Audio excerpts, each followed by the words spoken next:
Mbese kwihana ni iki? Ni ikibazo babajije. Kwihana bisobanura kuva mu ngeso mbi. Itandukaniro ryo kwihana no kwatura. Kwatura ni ukuvugisha akanwa ku byaha wakoze.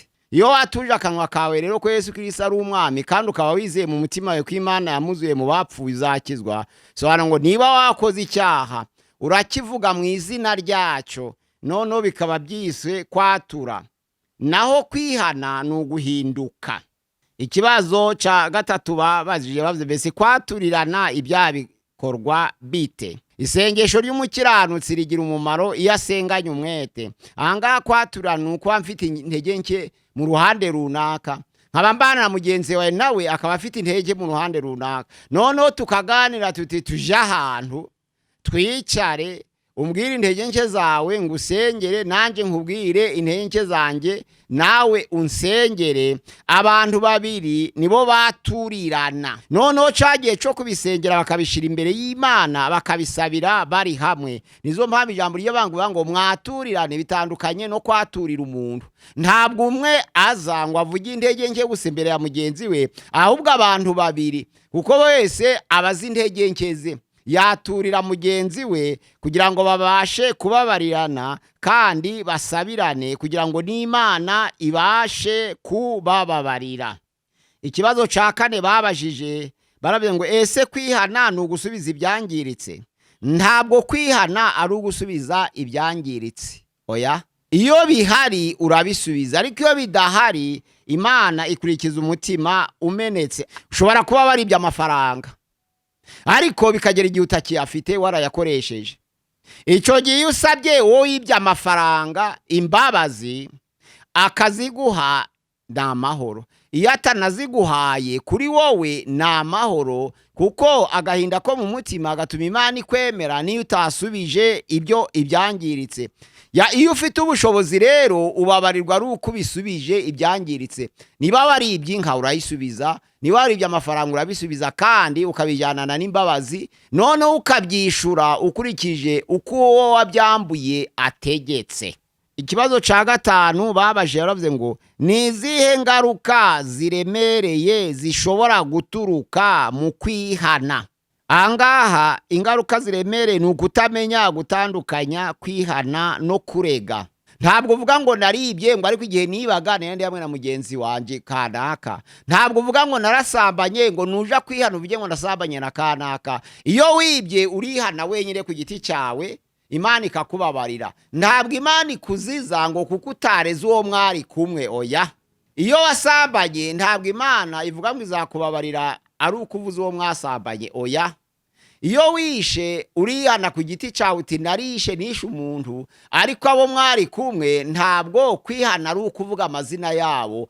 Ingaruka rero zo kwihana ni uko ushobora kwihana warega uwo wareze akabizira, wewe ubizize nibyo bigukwiriye. Kuko abambuzi bari ku musaraba, wa wundi wababariwe yaravuze ngo twewe tuzize ibyo twakoze, twaribye, twarishe, twarasambanye, none turafashwe, tuzira noneho ibihwanye n'ibyo twakoze. Ariko Yesu Kristo uri hagati yacu arazira iki? Yacahaga mugenzi wavuze ngo nturi umwana w'Imana, ikuraho natwe dukura ahangaha. Bagusabye, Imana igusaba kwihana, ntigusaba kurega. Ahubwo inshingano yawe iyo wibanye n'umuntu ukaba umaze kwihana, icyo gihe uramugendera ukavuga uti njyewe rero nakemuye ikibazo cyanjye mwene data, none wowe uracashigaje uracategereje iki? Icya gatandatu babajije baravuze ngo ni ryari umuntu yumva ko Imana yamubabariye? Ikibazo ca karindwi, iyo umuntu asabye mugenzi we imbabazi, uwazisabye ntazimuhe, Imana ibireba ite? 8 barabajije ngo mbese umwana ashobora gukora icyaha akiri muto cyangwa umuntu mukuru? Ni ikihe kigero c'imyaka y'ubukuru Imana iha agaciro ibyaha by'umuntu? Ahangaha rero haravuga ikindi kibazo babajije, haravuga ngo ni kuki iyo umuntu yakoze icyaha hari abantu bamwe bamwanga? Ni abatari bamenya Yesu wari we. Gusenga everyday, gusenga buri munsi. Nusenga uzanesha, nunanigwa gusenga uzaneshwa. senga.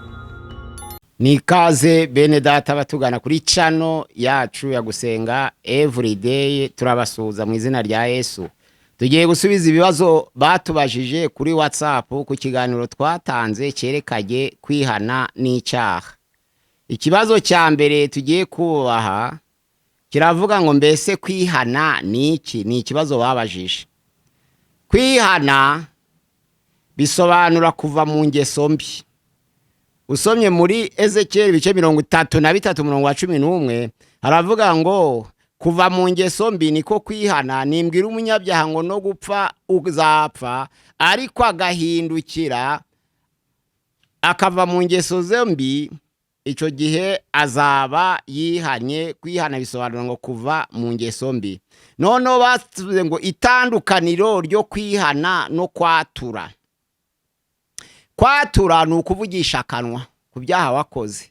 Ni nko gutanga ubuhamya mu bantu. Hari mu Baroma ibice 10 umurongo wa 9 aravuga ngo niwatuza akanwa kawe ko Yesu Kristo ari umwami, kandi ukizera mu mutima wawe ko Imana yamuzuye mu bapfuye, uzakizwa. Ahangaha rero kwatura bisaba kugira ngo ugire icyo uvuga. Ahangaha kwatura ni confession, kuko hariya muri Yakobo igice cya 5 umurongo wa 16 turavuga ngo mwaturirane ibyaha. Nizo mpamvu kwatura bisobanura ngo kuvuga. Iyo watuje akanwa kawe rero ko Yesu Kristo ari umwami, kandi ukaba wizeye mu mutima wawe ko Imana yamuzuye mu bapfuye, uzakizwa. Sobanura ngo niba wakoze icyaha urakivuga mu izina ryacu, noneho bikaba byiswe kwatura. Naho kwihana ni uguhinduka. Ikibazo cya gatatu babajije bavuze mbese kwaturirana ibyaha bikorwa bite?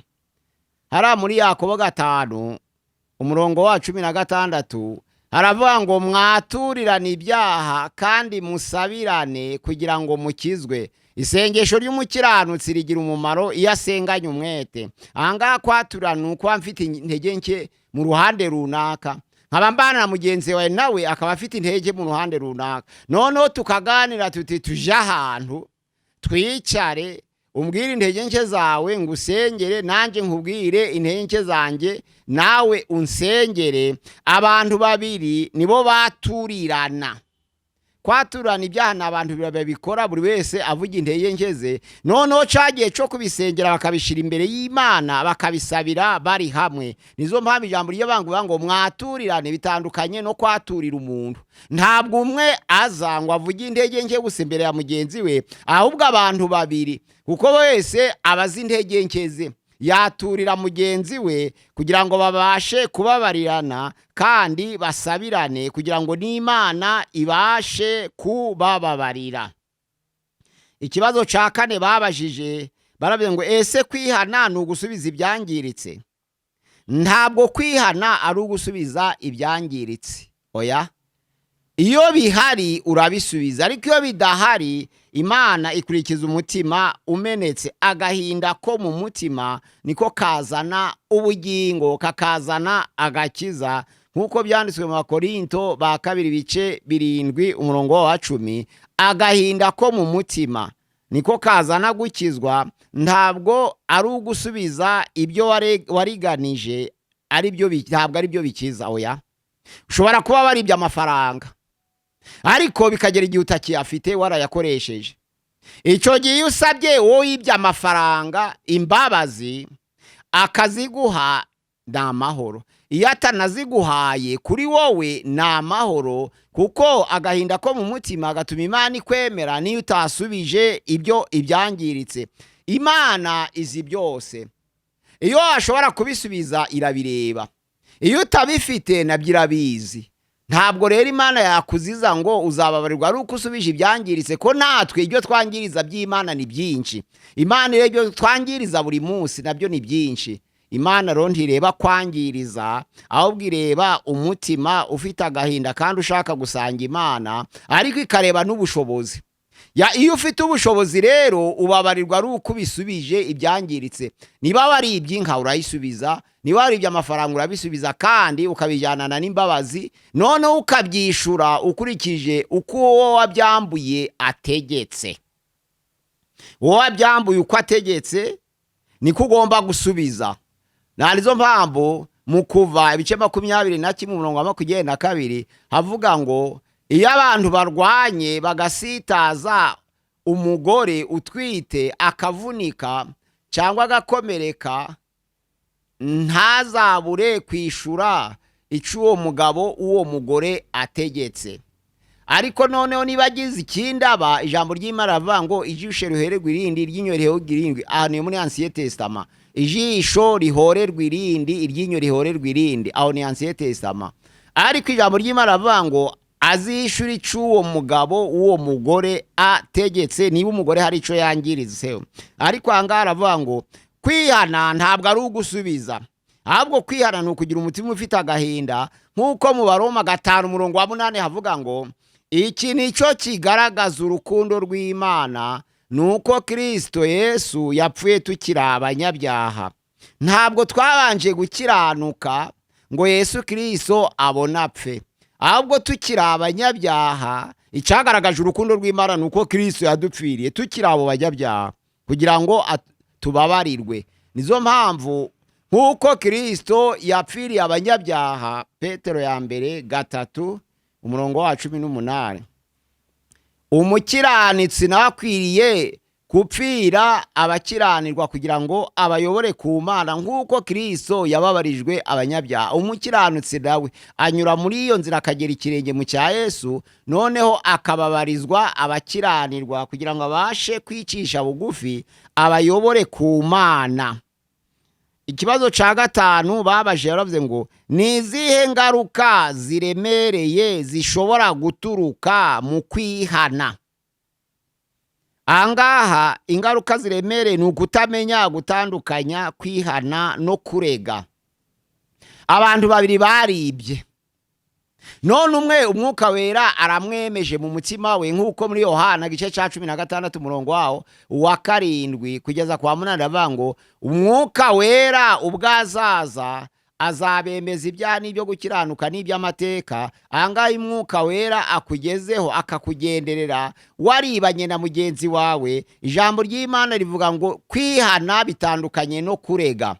Ntabwo uvuga ngo naribye ngo ariko igihe nibaga nende hamwe na mugenzi wanje kanaka. Ntabwo uvuga ngo narasambanye ngo nuja kwihana uvuge ngo nasambanye na kanaka. Iyo wibye urihana wenyine ku giti cyawe, Imana ikakubabarira. Ntabwo Imana ikuziza ngo kuko utareze uwo mwari kumwe, oya. Iyo wasambanye ntabwo Imana ivuga ngo izakubabarira ari ukuvuza uwo mwasambanye, oya.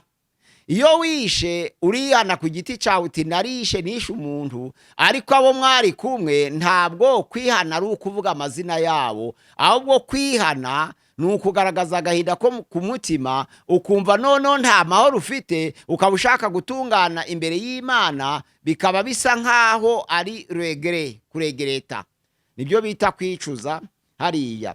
Kuko usobye mu Itangiriro igice cya 6:6 haravuga ngo Imana, Uwiteka Imana yicuza kuko yaremye abantu ngo bimutera agahinda mu mutima. Uwiteka nawe aricuza, ariko Uwiteka ntabwo yihana, ahubwo aricuza kubera uko impamvu yaremye abantu yari ihari. Imana yaremanye umuntu intego, ariko kuko umuntu atabashije kubahiriza intego Imana yamuremeye, nizo mpamvu Imana yicujije impamvu yaremye uwo muntu. Imana rero yaricujije ngo kuki naremye uwo muntu, naratekereje ko azakora ibyiza kandi naramuremanye kumenya gutekereza, guhitamo n'umudendezo. Hariya mu Gutegeka kwa 2 igice cya 30:15 aravuga ngo dore ngushize imbere ibibi ni urupfu, ngushize imbere ibyiza n'ubugingo, ngaho hitamo.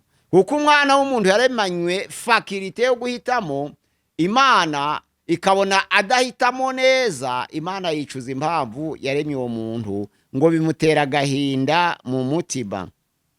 Ingaruka rero zo kwihana nuko ushobora kwihana warega uwo wareze akabizira, wewe ubizize nibyo bigukwiriye. Kuko abambuzi bari ku musaraba, wa wundi wababariwe yaravuze ngo twewe tuzize ibyo twakoze, twaribye, twarishe, twarasambanye, none turafashwe, tuzira noneho ibihwanye n'ibyo twakoze. Ariko Yesu Kristo uri hagati yacu arazira iki? yacahaga mugenzi wavuze ngo nturi umwana w'Imana ikuraho natwe dukura ahangaha, ariko we aramusubiza amucaha ati ese uri mu rubanza rumwe n'urwe ko twe twibye tukaba dufashwe kandi twaba tubonye ibihano bikwiriye ibyo twakoze, uyu uri hagati yacu kubera icyo utabashe kubaza ngo mbese ni iki yakoze. Ahangaha rero ingaruka zishobora kuba nuko abantu benshi baja kwihana mu rusengero, baja kwihana aho kugira ngo avuge ngo narasabanye akavuga ngo nasabanye na kanaka, aho kugira ngo avuge ngo naribye ahubwo akavuga ngo ico gihe nibaga nayo ndi kumwe na kanaka. Bagusabye, Imana igusaba kwihana, ntigusaba kurega, ahubwo inshingano yawe iyo wibanye n'umuntu ukaba umaze kwihana, ico gihe uramugendera ukavuga uti njyewe rero nakemuye ikibazo cyanje mwene data, none wowe uracashigaje uracategereje iki? Ukamwigisha, ukamusanga, byaba ngombwa ukamujanira n'inshuti muhwanije, noneho mukamugenderera, yakwemera ikibazo kigakemukira aho ngaho ntihagire undi ukimenya.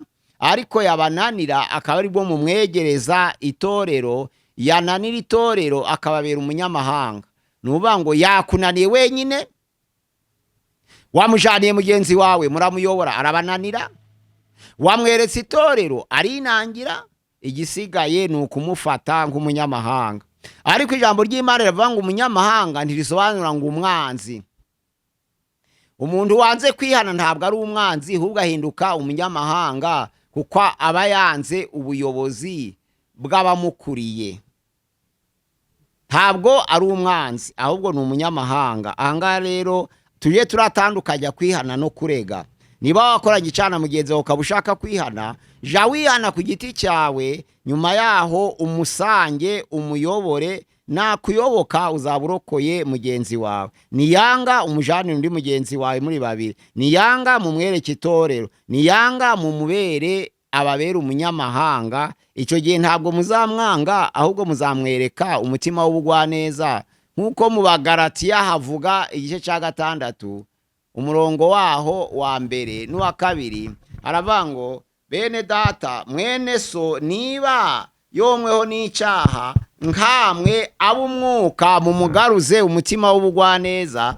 Ahangaha ni ko havuga, tuhasomye Abagalatiya ni 5:6 umurongo waho wa mbere, aravuga ngo bene data umuntu ntiyadukwaho n'icyaha, mwebwe ab'umwuka mugaruze uwo muntu umwuka w'ubugwaneza, ariko umuntu wese yirinde kugira ngo nawe adashukwa. Mwakirane ibibaremereye kugira ngo abe ariko musohoza amategeko ya Kristo Yesu. Umuntu ntiyadukwaho n'icyaha, mwebe nk'abakorana nabo nk'ab'umwuka mumugaruze umwuka w'ubugwaneza.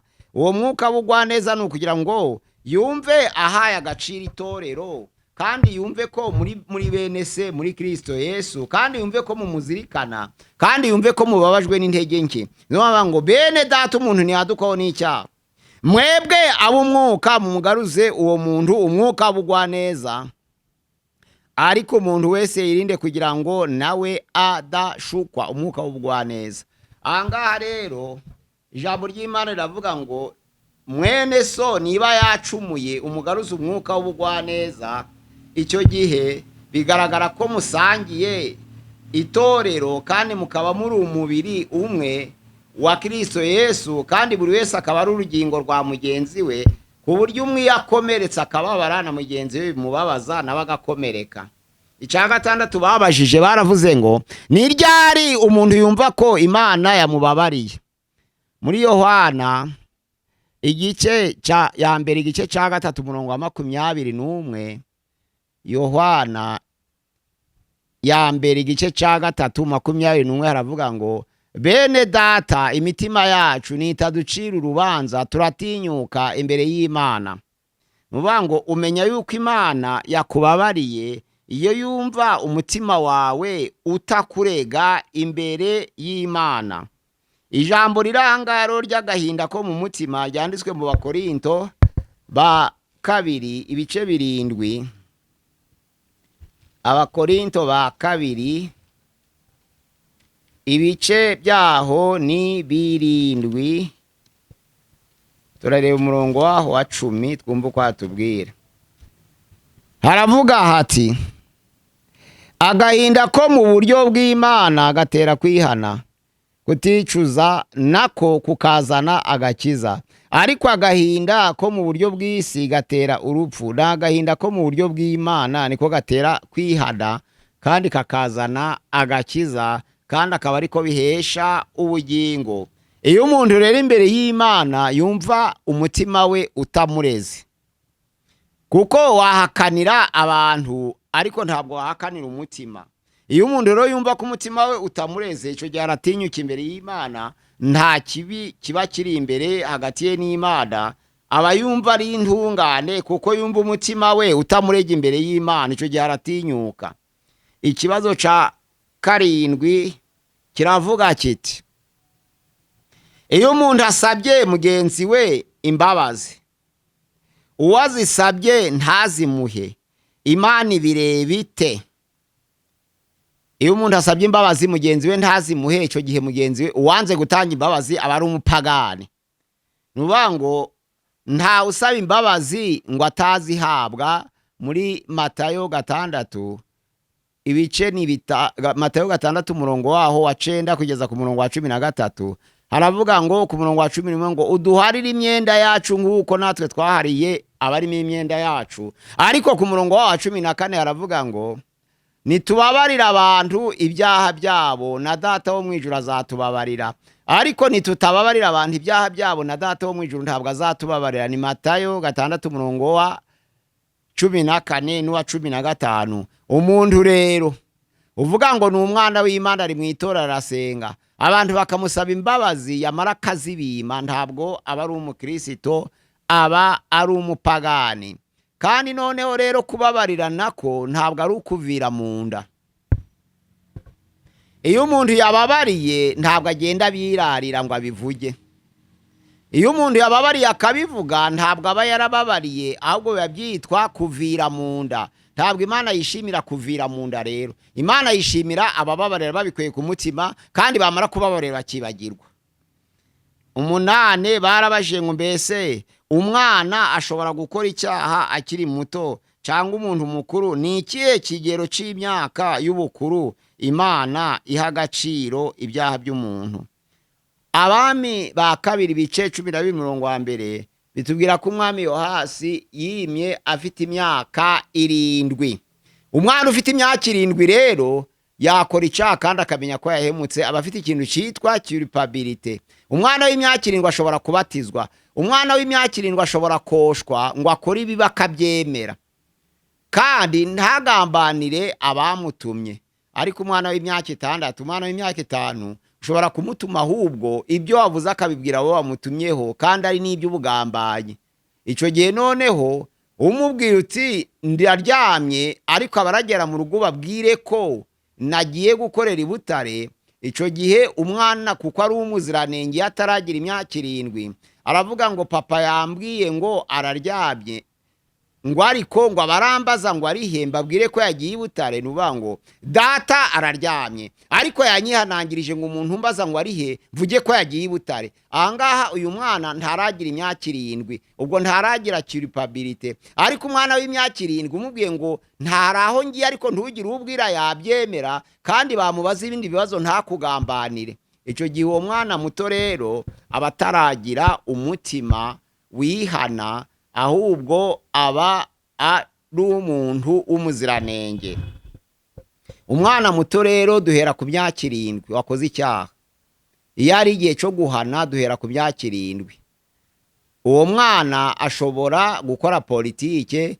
Abami ba kera nibyo bareberaga baravuga ngo ntihakagira umwami bazimika ari munsi y'imyaka 7, kuko imyaka 7 ushobora kumutekereza kandi akamenya umurongo muzima wabasha gufasha abantu, akamenya umurongo muzima wabasha gukiranura ibintu kandi ukabishira mu buryo. Ahangaha turareba ikibazo ca 9. Ese hari umuntu ushobora kubaho adakora icyaha? Nta muntu wabaho adakora icyaha ari mu mubiri, kuko umubiri w'umuntu wubakiye kuri kamere, kandi Dawidi yaravuze ibice 51 bya Zaburi umurongo wawo wa 7 ngo naremanywe gukiranirwa, mu byaha nimo mama yambyariye. Ariko Pawulo aravuga mu Bakorinto ba 2 ibice 5 umurongo wa 17, umuntu wese yari muri Kristo Yesu aba ari icyaremwe gisha, ibya kera byose biba bishize, dore byose bibaye bisha. Ngo ariko ibyo byose biturutse ku Mana yiyunze natwe ku bwa Kristo Yesu, noneho ikaduha ijambo ry'umwuzuro kugira ngo tubashe kunga abazimiye nayo. Ruvuga ngo twitwa abambasaderi, tukaba duhindutse intumwa mu cibo ca Kristo. Ariko ahangaha kuvuga ngo umuntu uri muri Kristo aba ari icyaremwe gisha, ntibisobanura ngo yatandukanye na kamere, ahubwo yatsinze kamere. Abaroma 8 umurongo wa 8 aravuga ngo erega abari mu butware bwa kamere ntabwo bishoboka ko banezeza Imana.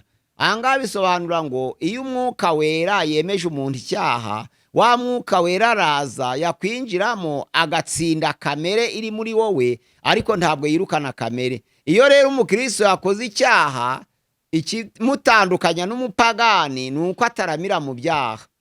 Pawulo yarabivuze mu Baroma 6 umurongo waho wa 2 aravuga ngo mbese twebwe abapfuye ku byaha twabasha kubiramiramo dute? Niko Pawulo yavuze.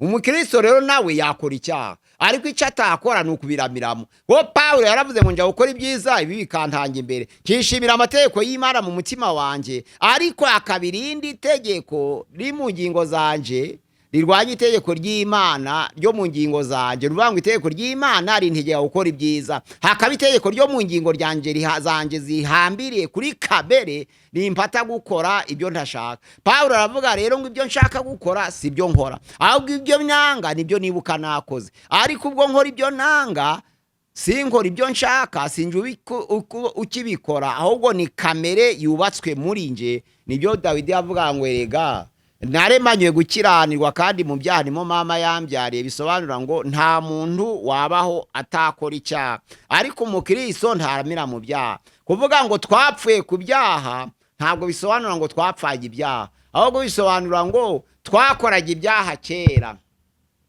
ku bwa Yesu Kristo tubivamo. Tumaze kubivamo, bya byaha biraterana biradushaka. Ubujura, uburozi, ubwicanyi biraterana, ibyaha by'ubwoko bwose biradushaka. Bimaze kudushaka biratubura, noneho biraganira ubwabyo ngo wa muntu twakoranaga nawe yarapfuye kuko twamubuze. Iryo ni ijambo rivugwa n'ibyaha. Nuvuga ngo ibyaha wakoraga byo bikagushaka bikakubura, byamara kukubura bigakora inama.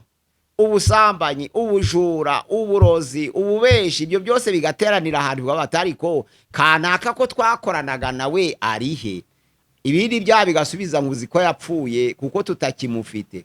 Nibyo bita gupfa ku byaha. Gupfa ku byaha ni ukwihana ukaba uri muri Yesu Kristo, none ibyaha byose byagushaka bikakubura, akaba nta bumwe ugifitanye nabyo. Ariko kuko umubiri wawe wubakiye kuri kamere, umwuka wera araza agategeka kamere umubiri wawe yubakiyeho. Umwuka wera ntagutandukanye na ya kamere, waba utabaye maso ukaba wakora icyaha. Nuvuga ngo umukristo akora icyaha yatabaye maso. Umukristo ntabasha gutegura icyaha, ariko yakora icyaha kuko atabaye maso.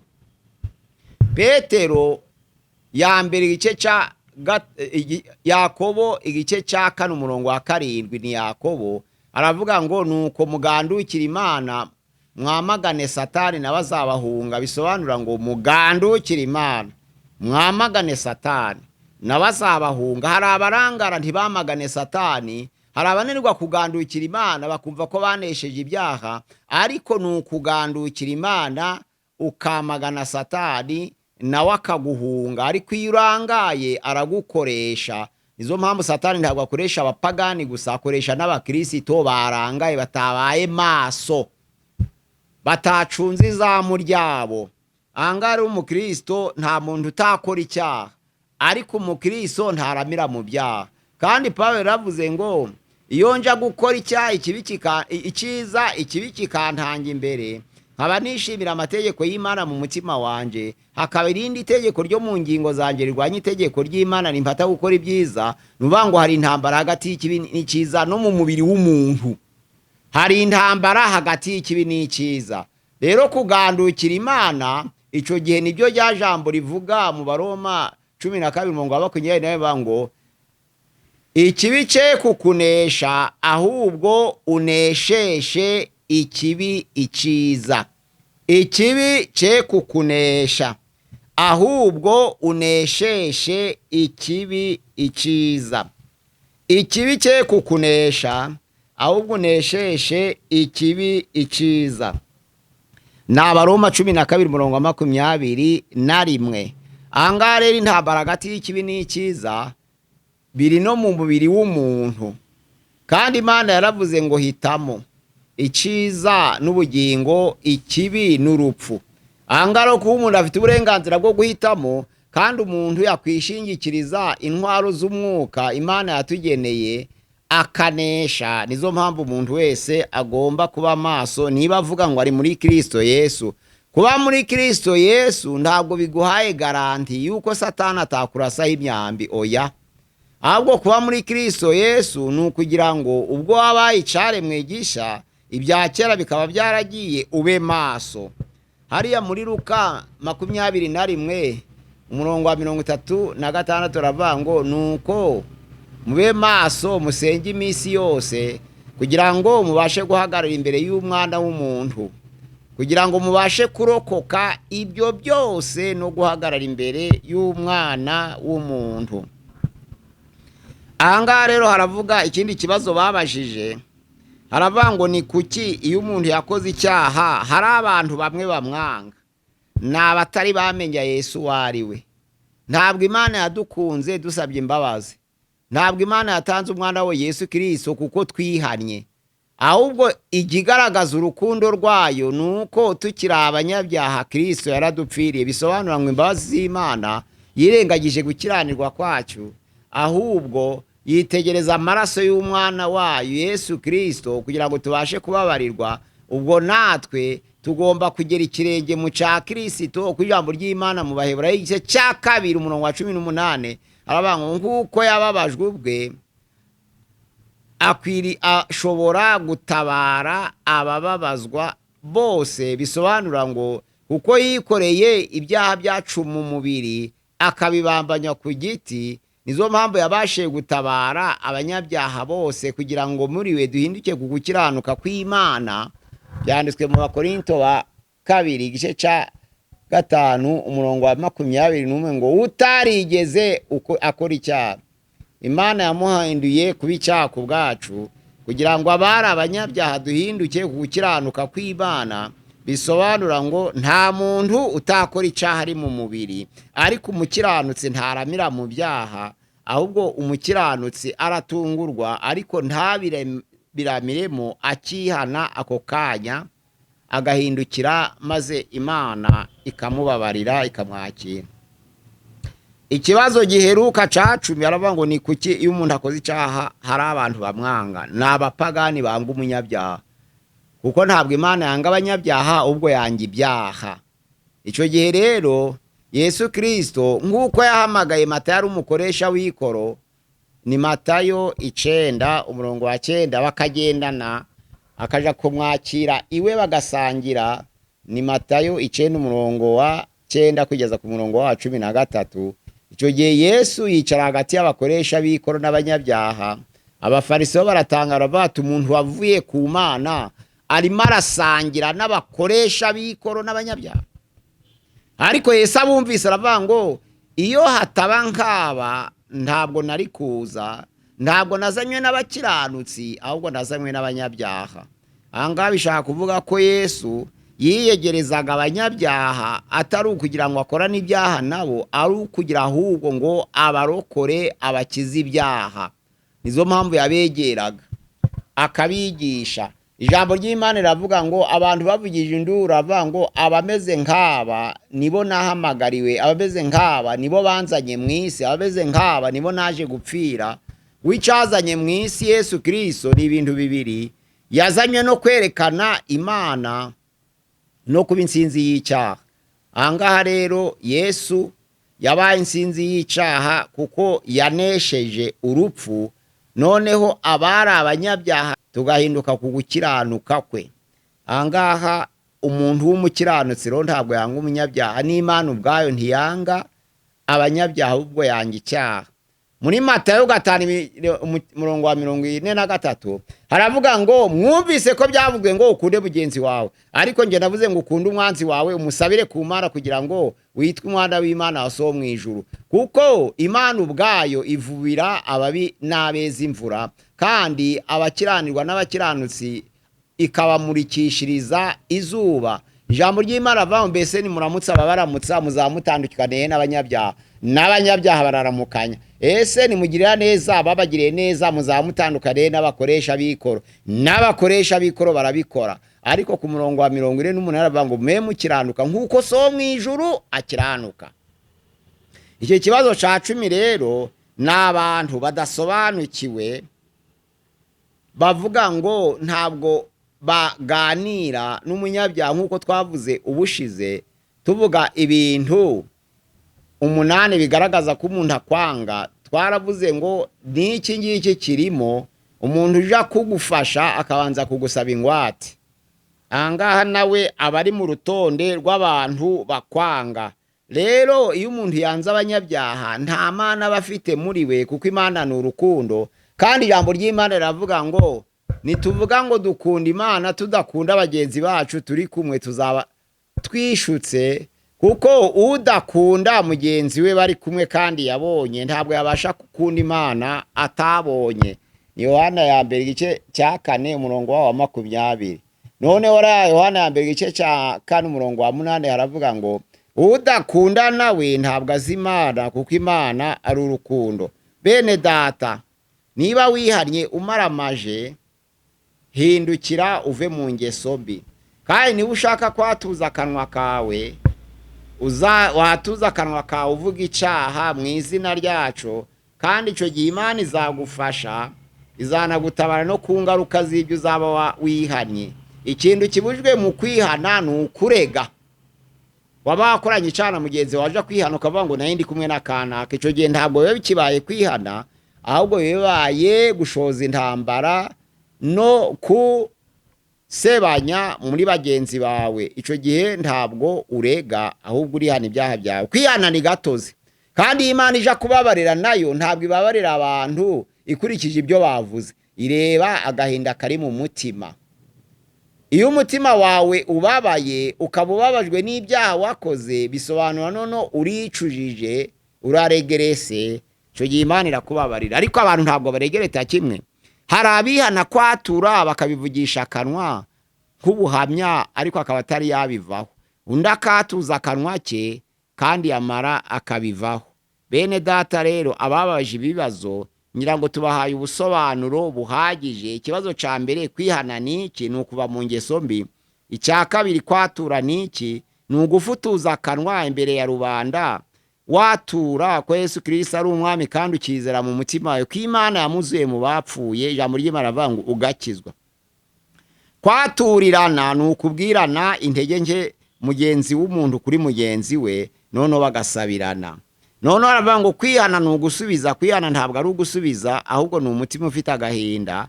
Ushobora kuba udafite ubushobozi bwo gusubiza, ariko Imana ikakubabarira iyo biturutse ku mutima.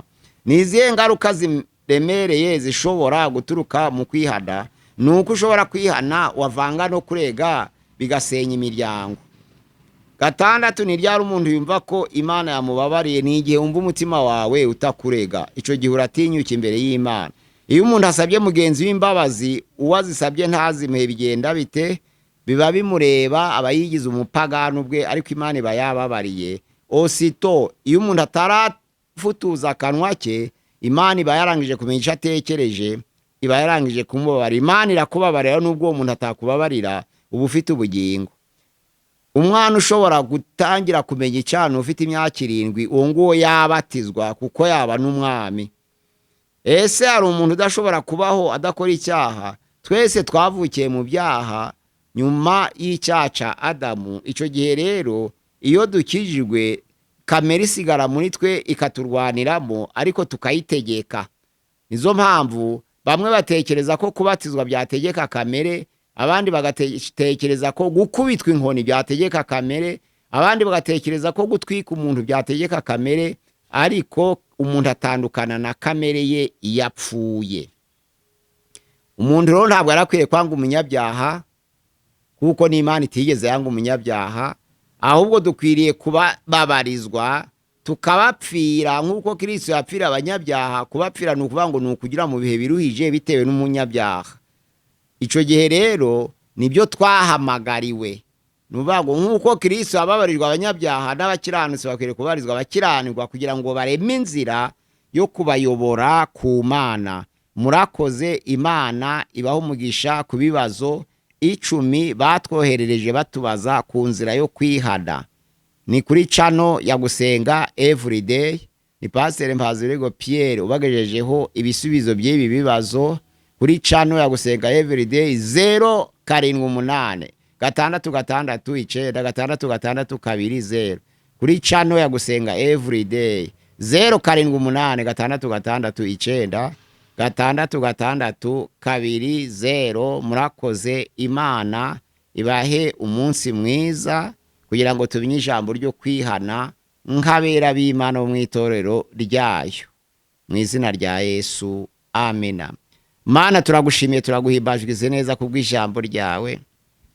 Turaretse icubahiro cyawe kugira ngo nk'uko ijambo ryawe ryasohotse riva mu kanwa kacu ribashe gukwirakwira, rigere ku mitima ya benshi abatuye ahatandukanye, ribashe kubemeza ibyaha. Ku ijambo ryawe riravuga ngo abayuda bari bizeye Yesu Kristo yarababwiye ngo nimuguma mu ijambo ryanje muzamenya ukuri, kandi ukuri niko kuzaba batura. Ndasabira bene data bumva aya magambo kugira ngo babashe kumenya ukuri kandi babaturwe nako, kuko mu Bakorinto ba 2:13-8 yavuga ngo ntaco tubasha gukora ngo turwanye ukuri uretse kukurwanirira, kandi ukuri nyakuri kuva mu ijambo ryawe, kuko ijambo ryawe ni ukuri. Ndagushimiye kuri kumwe natwe uyu munsi wa none. Reka ijambo ryawe rikwirakwire kandi ryoroshe ubugingo bwa benshi, kugira ngo abatatanye, ababaye impabe, abavuye mu nzira yo gukiranuka, bose ijambo ryawe ribashe kubatunganya kandi ribagarure. Kuko ijambo ryawe riravuga ngo ibyanditswe byera byose byahumetswe n'Imana kandi bigira umumaro wo kutwigisha no gukosora, kugira ngo umuntu w'Imana agaragare ko ashitse, agere ku rugero rwo gukora imirimo myiza. Nanje ndasabira bene data bumvisha ijambo ryawe Mana, kugira ngo ubagereho, babashe kwakira n'umutima uciye bugufi, kandi ribashe kugira aho ribakura, rigera aho ribageza, kugira ngo bakure bagere ubwo bakora umurimo wawe. Ku ijambo ryawe riratubwira ngo turi bande, ariko ijambo ryawe rirasubiza ngo turabo waremye kandi uturemera imirimo myiza muri Yesu Kristo kugira ngo tuyigenderemo. Ahangaha bene data bari muri Kristo Yesu baremewe bose imirimo myiza kugira ngo bayigenderemo, kandi igihe uzagaruka igihe kimwe mu bwiza bwawe, uzasanga abantu bose biteguye kugusanganira, bose barateguye itorero nk'umubiri wawe, maze nugaruka uzabajana iwawe. Ubwa Yesu Kristo umwami wacu, amena. Gusenga Everyday, gusenga buri munsi. Nusenga uzanesha, nunanigwa gusenga uzaneshwa. Senga.